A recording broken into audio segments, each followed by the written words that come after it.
It's Rosie and Tara from Bristol Physiotherapy Clinic. We're going to just run through a few of the principles of Pilates that we would teach to some of our clients if we were wanting them to consider starting Pilates or using it as part of their management of their injury.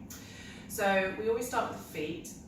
Generally we have feet together, hip distance, and we want them to become hip distance apart. So the best way to do that is keep your heels together, turn your toes out so that they're sort of 10 and 1 o'clock, and then bring your heels out so they're parallel with them. So our ankles, knees and hips all in alignment there. We generally always start with our knees up and bent because it brings our back into a nice neutral position. Just to make sure that we're in neutral, we just do a few little tilts of our pelvis. So we imagine that we have a marble in our belly button, and as Tara's going to demonstrate, we tip that marble further into our belly button and then back out again. We want the middle point of that.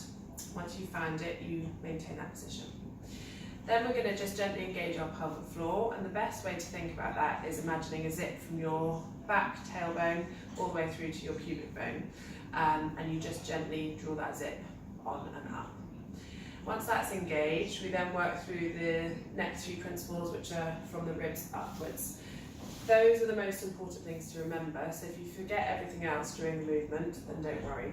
But we think about having our ribs down a little bit, so as we want to still be able to breathe whilst we're doing our movements, but we just don't want to be flaring through the ribs. So just as Tara did there, that's a perfect way to draw your ribs in. We next then come to our shoulders, and we just want to make sure that they're not hugged up towards our ears, but they're just gently down, and that shouldn't compromise the rib position there.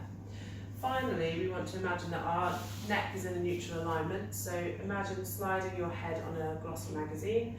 You just tuck your chin towards your chest, and then you extend all the way up, and just like you did with your pelvis, you find that middle position. Once you're there, that's your set and rest position for Pilates.